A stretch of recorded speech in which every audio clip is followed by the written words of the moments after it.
호세아 14장 1절에서 3절 말씀을 통해서 말씀과 찬송이라는 제목으로 하나님 말씀을 함께 나누겠습니다.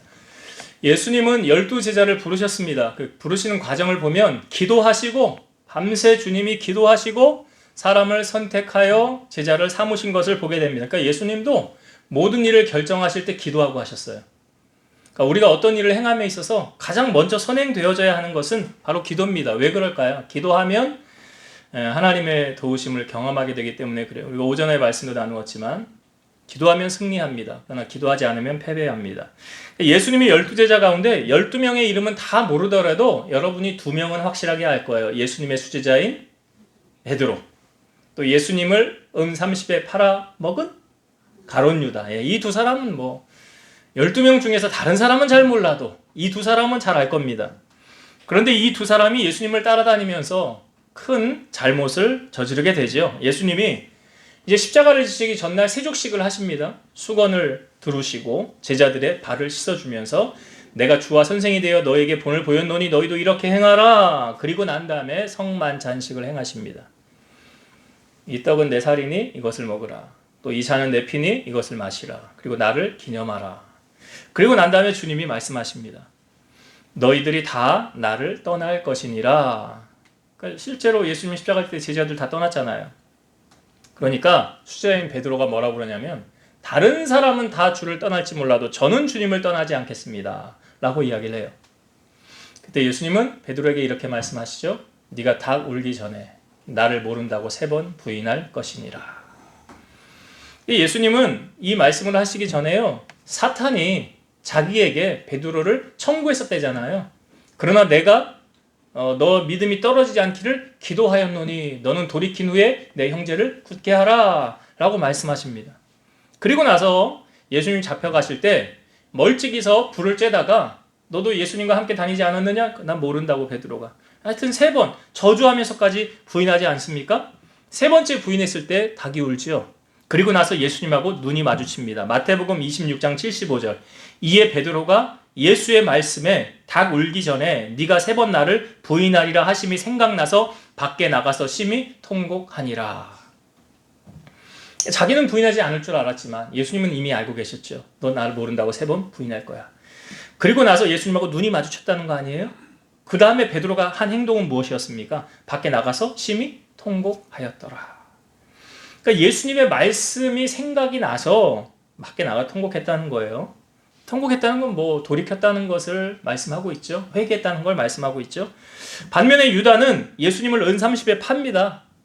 그리고 나서 그 자기의 정죄됨을 보고 스스로 뉘우쳐서 그 은30 예수님을 판 값을 대제사장 장로들에게 도로 갖다 주면서 이렇게 말하죠. 내가 무죄한 피를 팔고 죄를 범하였도다. 그랬더니 거기 있는 사람들이 그래요. 그것이 우리에게 무슨 상관이냐? 네가 당하라. 유다가 오늘 성소에 던져놓고 물러가서 스스로 어떻게 되지요? 목매여서 죽습니다. 쉬운 말로 우리는 이걸 자살이라고 말하죠. 그럼 유다가 자살을 했어요. 간혹 이런 분들이 있더라고요.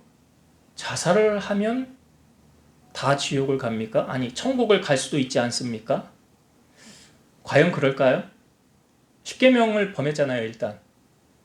자살은 자기가 자기의 생명을 끊은 건데 내 생명 내 건데 라고 생각할 수 있지만 그렇지 않아요. 생명은 하나님께로부터 온 거예요. 그래서 자살하면 천국 못 갑니다. 그래서 자살하면 안 돼요. 아무리 힘들고 어려워도. 근데 유다는 왜 돌이키지 못했을까요? 분명 자기가 잘못한 거 알았잖아요. 여기 성경이 자기가 정죄됨을 보고 스스로 뉘우쳐서 어떻게 했다고요? 은을 도로 갖다 주면서 내가 잘못했다. 근데 그 다음에 어떻게 했다고요? 스스로 목매달아 죽었더라. 만약 여러분 가룟 유다가 회개하고 돌이켰으면 주님 안 받아주셨을까요? 안 받아주셨을까요? 받아주지 않았을까요?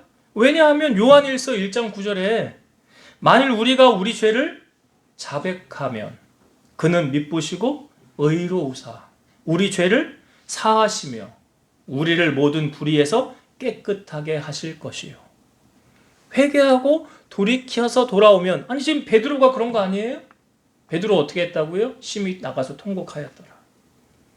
그러니까 가룟 유다도 그렇게 했으면 받아주지 않았겠냐고요. 초대교회에 헤롯이 이제 초대교회를 박해하기 시작할 때 야고보를 참수형해서 죽이죠. 야고보를 죽인 다음에 베드로도 죽이려고 옥에 가두어 놨습니다. 그리고 명절 기간, 무교절 기간이 끝나면 베드로 꺼내서 죽이려고 그랬어요. 그러니까 그 명절이 끝나기 전날 밤에 베드로 뭐 하고 있었느냐? 감옥에서 자고 있대요. 내일 죽을 사람이 잠이 와요? 잠이 오겠냐고요. 그럼 이건 뭘 의미합니까? 베드로는 내일 나 안 죽어. 그러니까 자는 거 아니에요? 만약에 정말 죽는다고 한다면 잠이 오겠냐고요. 천사가 옆구리를 쳐서 깨울 정도로 베드로를 깨웠다는 거 아닙니까? 베드로가 이런 평안함을 누릴 수 있었던 비결, 단잠을 잘 수 있었던 비결은 어디 있습니까? 자, 예수님께서 요한복음 마지막 장에 보면 부활 후 세 번째 제자들에게 나타나시죠? 물고기 잡으러 간 베드로 한 마리도 못 잡았잖아요. 깊은 곳에 내려라. 잡았지요? 153마리. 그리고 나서 아침상 차려주면서 베드로에게 질문하죠? 넌 나 사랑하냐? 3번 질문했어요.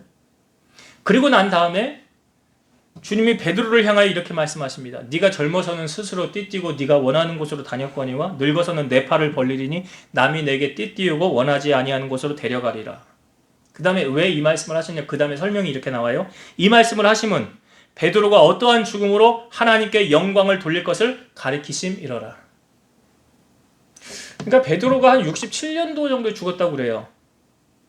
그러니까 예수님이 부활하신 게 AD 30년이에요. 그럼 37년 뒤의 사건이잖아요. 그럼 37년 뒤의 사건을 예수님은 미리 아시고 베드로에게 얘기한 거죠. 베드로 어떻게 죽었습니까? 거꾸로 십자가 지고 죽었어요. 그걸 주님 아시고 미리 말씀하신 거 아닙니까? 장래일을 주님 다 아시는 거잖아요. 여러분, 우리가 주님을 신뢰한다라고 말하는 표현은 어떤 표현이 숨겨져 있냐면 말씀을 신뢰한다는 거예요. 내게 하신 말씀. 이사야 26장 3절. 주께서 심지가 견고한 자를 평강하고 평강하도록 지키시리니 이는 그가 주를 신뢰함이니이다. 그래서 시편 기자는 주의 말씀은 내 발의 등이요 내 길의 빛이니이다. 말씀을 보내어서 나를 유경에서 건지셨습니다. 주의 말씀의 맛이 어찌 그리 단지요 내 입의 꿀보다 더 답니다. 우리가 지금 호세아서 나누고 있는데요. 호세아서의 주제가 뭡니까? 하나님을 모르기 때문에 망한다라는 거잖아요. 자, 성경을 우리 다시 한번 봅시다. 핵심 구절 한 2구절만 볼게요. 호세아 4장 6절. 호세아 4장 6절. 자, 같이 한번 읽어봅시다. 시작. 내 백성이 지식이 없으므로 망하는도다. 내가 지식을 버렸으니 나도 너를 버려 내 제사장이 되지 못하게 할 것이요. 내가 내 하나님의 율법을 잊었으니 나도 내 자녀들을 잊어버리리라. 어떻게 왜 망한다고 성경은 말하죠? 지식이 없으므로 망하는도다. 지식을 버렸으니 나도 너를 버려 제사장이 되지 못하게 할 것이요. 지식은 여기 뭘 말하는 거예요? 하나님이잖아요. 하나님. 거기다 하나님 딱 단어 바꾸면 그냥 딱 해석이 되잖아요. 내 백성이 하나님이 없으므로 망하노다. 네가 하나님을 버렸으니 나도 너를 버려 제사장이 되지 못하게 할 것이라. 하나님이거든요. 하나님 모르니까 망하는 거예요. 자, 한 구절만 더 볼게요. 호세아 6장 3절. 6장 3절도 같이 읽어봅시다. 시작. 그러므로 우리가 여호와를 알자. 힘써 여호와를 알자. 그의 나타나심은 새벽빛같이 어김없나니 비와 같이 땅을 적시는 늦은 비와 같이 우리에게 임하시리라 하니라. 이게 호세아서의 가장 핵심적인 구절 한 구절 찾아봐라 이거예요. 6장 나오는. 뭘 알제요? 여호와를 알자. 여호와를 어떻게 알제요? 힘써 여호와를 알자.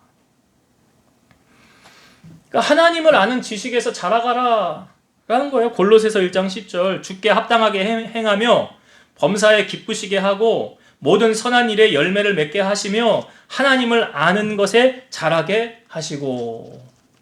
그러니까 하나님 모르니까 망하는 거예요. 성경도 모르니까. 하나님 말씀을 모르니까. 사사시대 왜 되풀이 되어졌습니까? 하나님 말씀을 모르니까 자기가 생각하고 싶은 대로, 자기가 하고 싶은 대로 행동하고, 자기가 말하고 싶은 대로 말하고, 그게 사사시대잖아요. 그때 왕이 없으므로. 그러니까 이게 성경을 이렇게 역으로 한번 풀어볼게요. 하나님을 몰라서 망한다면 하나님을 알면 어떻게 될까요? 몰라서 망한다면 하나님을 알면 흥하죠. 반대로 풀면 되잖아요. 그러니까 내 백성이 나를 아는 지식이 없어서 망한다. 그러니까 우리의 믿음도요, 말씀을 통해 자라잖아요. 고린도전서 3장 6절에서 7절, 나는 심었고, 바울이에요. 나는 심었고 아볼로는 물을 주었으되 오직 하나님께서 자라나게 하셨나니 그런즉 심는 이나 물 주는 이는 아무것도 아니로되 오직 자라게 하시는 이는 하나님 뿐이니라. 믿음은 누가 자라게 한다고요? 하나님이 자라게 하는 거예요. 그럼 성경에 믿음이 어떻게 자라는지도 우리에게 다 알려주잖아요.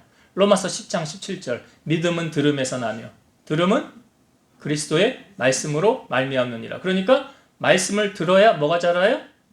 그러니까 바디메오를 보세요. 바디메오가 예수님 지나간다 할 때 반응이 어땠어요? 소리쳤잖아요. 왜 소리친 거예요? 왜요? 네? 나 눈 뜨려고. 예수님에 관한 소식을 들어보니 예수님이 내 눈 뜨게 해주실 수 있는 분이시구나. 그래서 소리친 거잖아요. 그러니까 그 전에 바디메오가 귀동냥한 거예요. 예수님에 관한 소식. 복음이 뭐예요? 예수님 이야기잖아. 예수님 소식 바디메오가 듣고 뭐가 자란 거예요? 그러니까 예수님이 바디메오 불러와라 하고 뭐 해주길 원하느냐? 보기를 원합니다. 그때 예수님 뭐라고 그래요? 눈 떠라 그랬어요? 그래요. 내 믿음대로 될지어다. 그게 예수님에 관한 소식 들으니까, 말씀을 들으니까 믿음이 자라서 그의 눈을 뜨게 된 거 아닙니까? 성경은 여러분, 의인은 뭘로 산대요? 그래요. 오직 의인은 믿음으로 말미암아 살리라 그랬죠? 로마서 1장에도 나오잖아요. 의인은 믿음으로 산다. 이 믿음으로 산다. 우리가 오전에도 다니엘이 그거 살아나게 된 배경이 뭐라고요? 하나님을 뭐 했더라?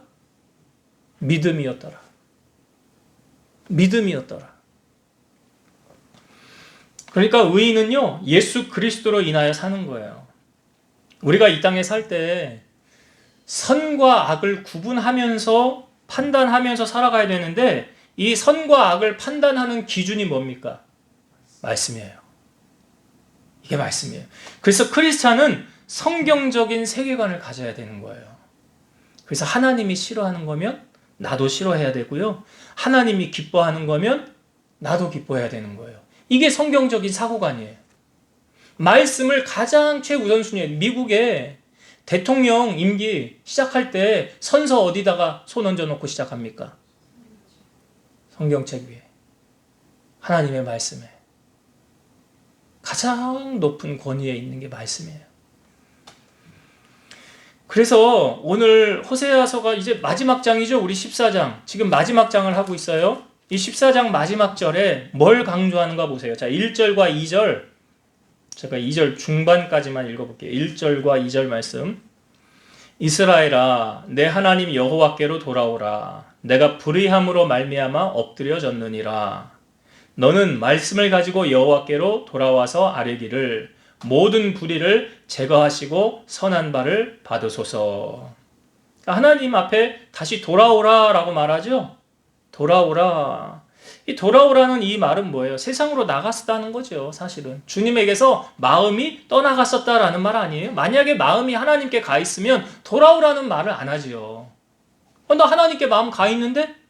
근데 뭘 또 돌아오라고 그래? 이렇게 하겠죠. 근데 여기서 말하는 마음이 하나님에게서 떠나 있으니까 다시 하나님께로 돌아와라. 자, 근데 2절에 보니까 여호와께로 돌아오는데 뭘 가지고 돌아오래요? 말씀을 가지고 돌아와라. 너는 말씀을 가지고 여호와께로 돌아와라. 그래요. 에스겔 말씀에 보면 에스겔 선지자를 뼈가 가득한 그 환상을 하나님이 보여주시면서 인자야 에스겔아 이 뼈가 능히 살겠느냐 그래요. 그러니까 주 여호와의 주님이 아십니다. 그러죠? 너는 뼈들을 향하여 대언하라 그래요. 하나님의 말씀을 대언합니다. 그랬더니 이 뼈들에게서 살이 붙고요. 이 군대가 되어 있습니다. 아직 생명이 없으니까 그냥 형상만 있는 거예요. 그 뼈들을 향하여 생기를 대언하라 그러죠. 생기를 대언하니까 그 군대가 됐잖아요. 그러니까 마른 뼈가 군대가 된 것은 무엇을 통해서 된 거예요? 말씀이에요.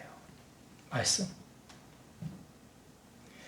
여러분, 우리가 어떤 은혜가 우리 삶 가운데 은혜가 떨어지면 어떤 현상 나타나는 줄 아세요? 말씀이 없으면요. 마귀가 가장 두려워하는 게 뭘 가장 두려워합니까? 우리가 영적 싸움에서 무기가 뭐래요? 에베소서 6장에 나오잖아요. 전신갑주. 그래? 예. 성령의 검. 무기가 성령의 검. 그게 뭐래요? 하나님의 말씀. 말씀이 없으면 무기가 없는 거예요. 마귀하고 대적하. 예수님이 40일 금식하시고 싸울 때 뭘로 싸우신 거예요? 말씀으로 이기신 거잖아요. 우리의 삶 가운데요. 말씀이 없잖아요. 그러면 어떤 현상이 나타나면 은혜가 떨어져요. 은혜가 떨어지면 뭐가 나오는지 아세요? 그 다음에? 그래요. 불평이 나와요. 그리고 삶에 기쁨이 없어요. 내가 왜 사는 거야? 죽지 못해 살지. 재미가 없는 거야. 근데 여러분, 은혜가 충만해지면, 내가 말씀이 충만하면 뭐가 넘칩니까? 그래요. 감사. 그래서 불평하고 감사는요, 공통점이 있어요. 예, 제가 얘기했잖아요. 하면 할수록 는다고. 근데 그 원천이 어디서 오느냐? 은혜예요, 은혜. 은혜 떨어지면, 그러니까 며칠 전에 제가 날기사인데도 그러더라고요.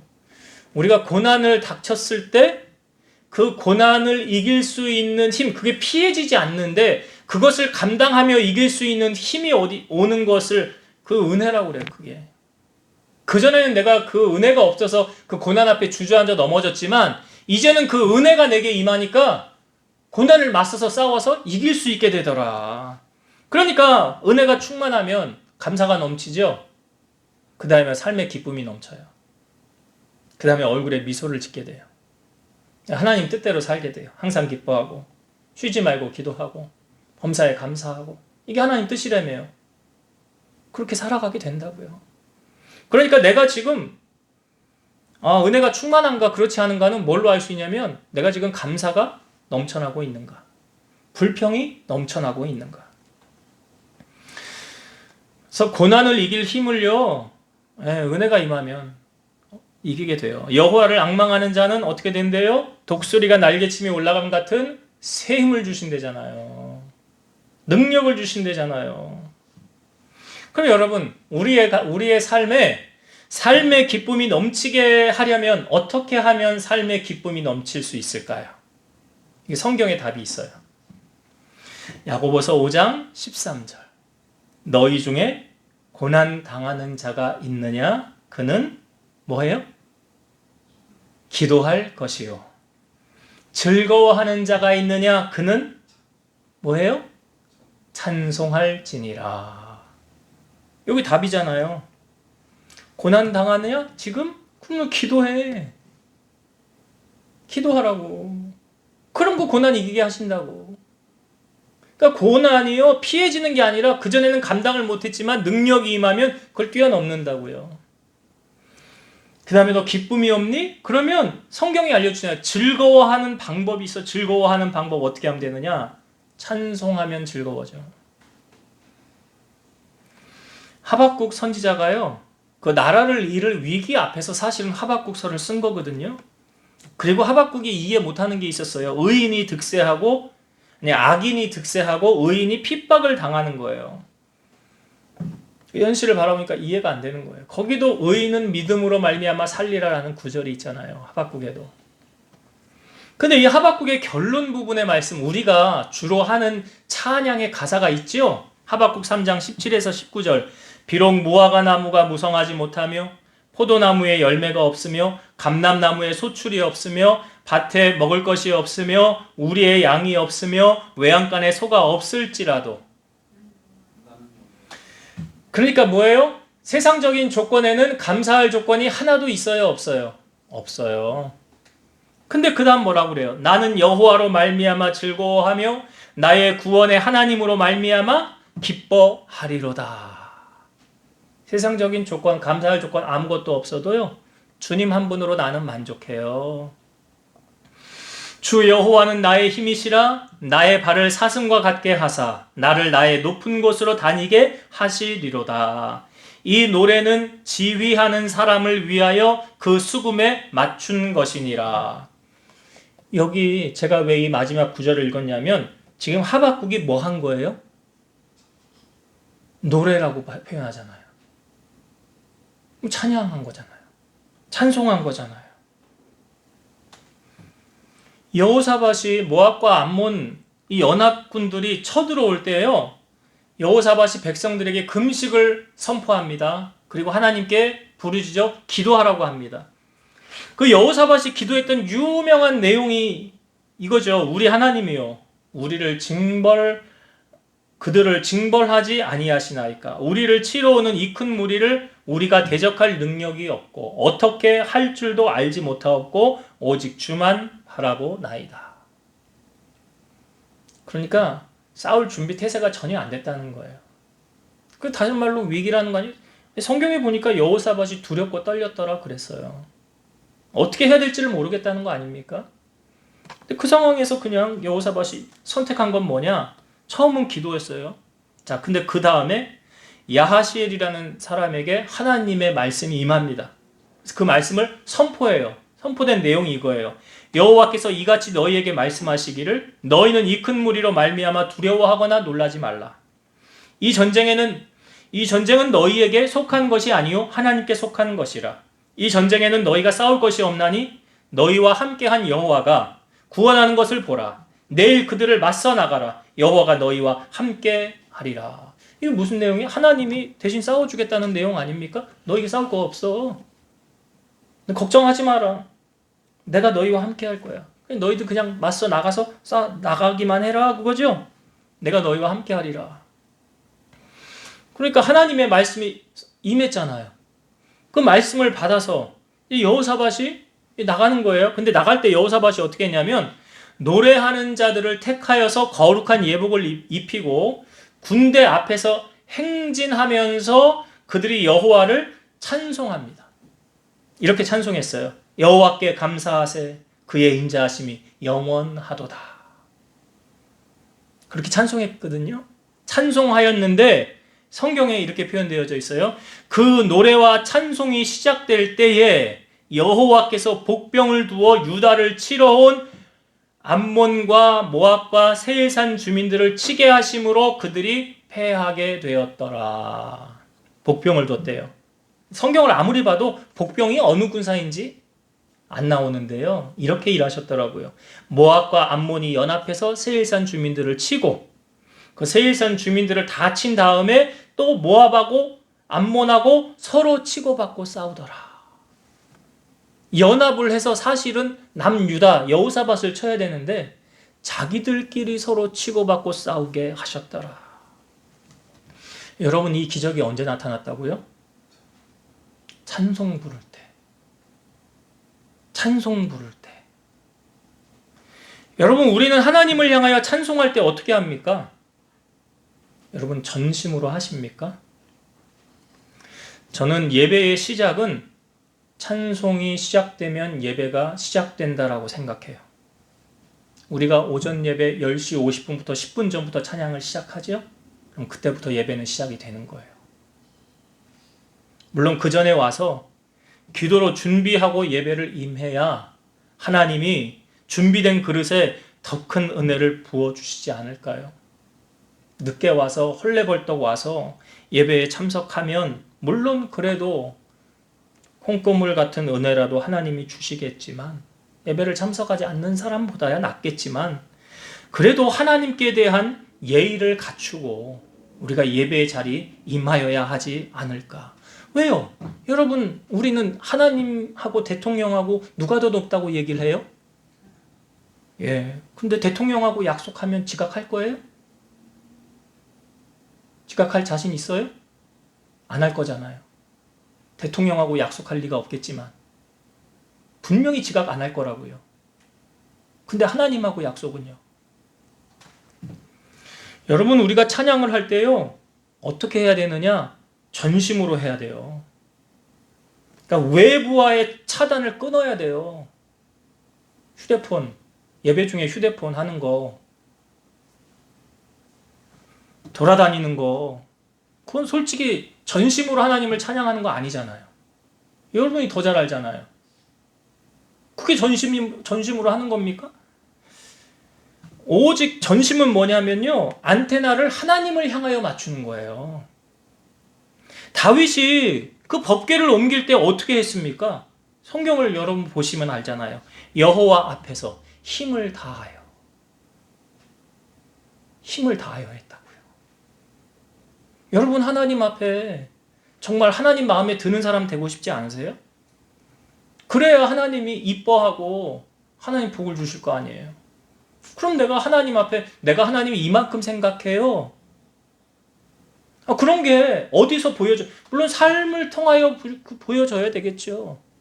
그러나 예배, 교회에 와서 예배를 드릴 때만큼은 전심을 다해야 되지 않을까.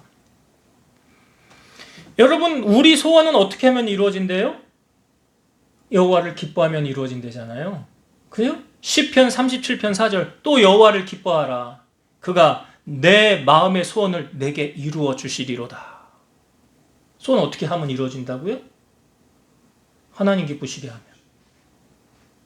그럼 우리가 우리 자신을 돌아보면서 나 정말 하나님 기쁘시게 하려고 힘쓰고 애쓰고 있어. 나는 전심으로 예배해. 전심으로 찬양해. 여러분, 찬양이 아무것도 아닌 것 같지요? 그렇지 않아요. 하나님이 받으시는 찬양. 오늘 본문의 2절을 다시 보세요. 14장 2절. 너는 말씀을 가지고 여호와께로 돌아와서 아뢰기를 모든 불의를 제거하시고 선한 바를 받으소서. 우리가 숫송아지를 대신하여 입술의 열매를 주께 드리리이다. 입술의 열매가 찬양이잖아요. 그런데 그 찬양을 숫송아지를 대신하여 드린다라고 말하지요. 이게 시편에 있는 시편 69편 30에서 31절, 내가 노래로 하나님의 이름을 찬송하며 감사함으로 하나님을 위대하시다 하리니 이것이 소 곧 뿔과 굽이 있는 황소를 드림보다 여호와를 더욱 기쁘시게 함이 될 것이라. 뭐가 황소를 드림보다 하나님을 더 기쁘시게 한대요? 찬송이요. 황소 한 마리가 얼마지요? 몇 천만 원 하잖아요. 그죠? 아니에요? 몰라요? 아무튼 비싸잖아요.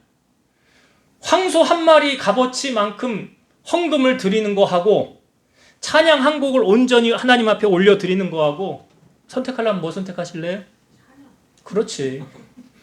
그런데 문제는 하나님이 이거 비유해서 이 찬양을 정말 받으시도록 내가 찬양을 드리고 있느냐.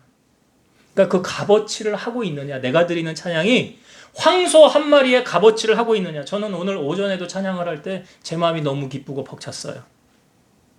예배를 인도할 때. 오후에도 그랬어요. 저는 그러면서 혼자 이런 생각을 해요. 하나님, 나 보시고 저 보시면 참 기쁘시지요? 저 보시면 참 기쁘시죠? 몰라요. 제가 거기 앉아서 여러분의 자리들에 앉아서도 저는 아마 그렇게 할 것 같아요. 제가 앞에 섰기 때문에 최선을 다하는 게 아니라요. 그냥 이거는 사람에게 하는 게 아니라 누구에게 하는 거예요? 하나님께 하는 거잖아요. 그러면 하나님께 드리는 찬양을 황소 한 마리 드리는 것보다 더 값어치 있게 하나님이 받으시도록 우리가 해야 되는 거 아닙니까? 예배는 그런 거예요. 네가 나를 이렇게 생각하니 나도 너를 그렇게 생각해. 그래서 엘리 제사장에게 했던 하나님의 말씀, 나를 존중히 여기는 자를 나도 존중히 여기고 나를 경멸하는 자를 나도 멸시할 거야. 네가 나를 그렇게 생각하며 예배하니 나도 너를 그렇게 생각하며 대해줄게. 똑같은 거예요. 하나님 앞에 우리가 어떤 마음 자세로 나가느냐, 하나님도 우리를 그렇게 대하신다고요. 그러니까 어떤 대우를 받고 싶으세요? 하나님한테. 하나님 잠깐만요. 내가 좀 바쁘거든요. 이런 일도 하고 저런 일도 해야 되고 잠깐만요. 이거 결제 좀 하고요. 잠깐만요. 나 전화 통화 좀 하고요. 예배 중에. 하나님을 어떻게 생각하는 걸까요?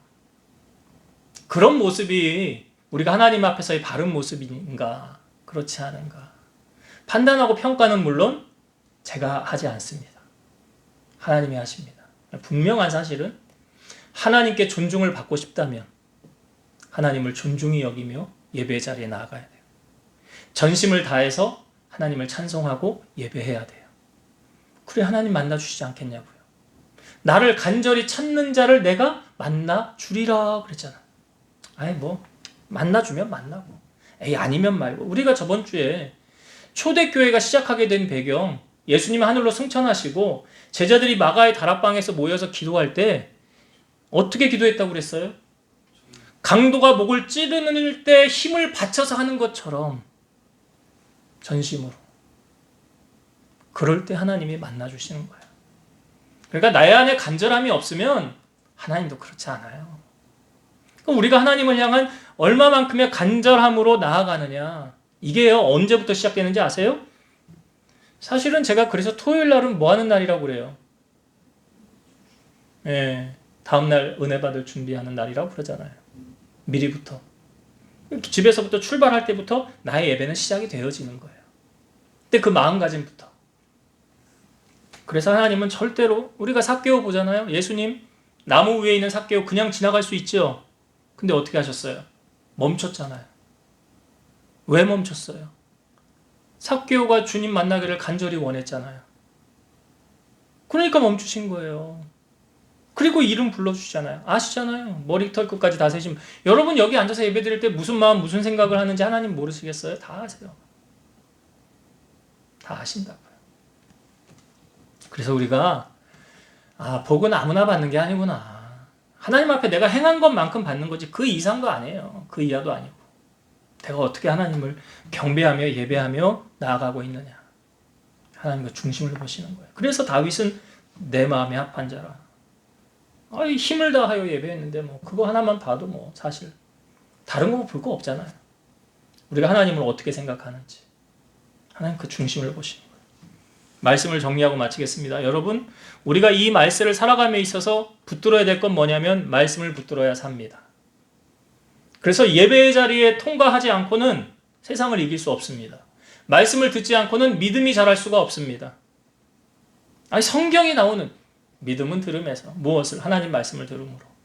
그러니까 내 믿음대로 될지어다도 나에게 있는 모든 문제도 사실은 언제 해결함을 받느냐? 내가 믿음의 분량이 성숙되어지면 그 문제를 해결할 만한, 그걸 덮을 만한 믿음이 나에게 있으면 바디메오 생각하시면 되잖아요. 그러면 내가 믿음이 자라기 위해서 어떻게 해야 되느냐? 하나님을 알아야죠. 하나님을 알아가기 위해서는 어떻게 해야 돼요? 말씀을 가까이 해야죠.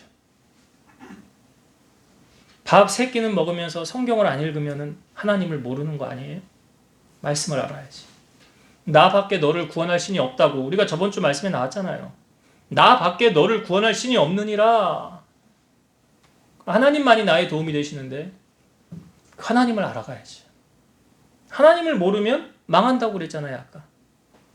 망하는 일이 생기면 안 되고, 그러니까 하나님을 알아. 그러니까 말씀이 육신으로 이 땅에 오신 분이 예수 그리스도죠. 요한복음 1장 1절에 태초에 말씀에 계시니라. 이 말씀이 하나님과 함께 계셨으니 말씀이 곧 하나님이라 그러죠. 그러니까 너는 말씀을 가지고 오는 건 뭐예요? 하나님께로 돌아오는 거잖아요.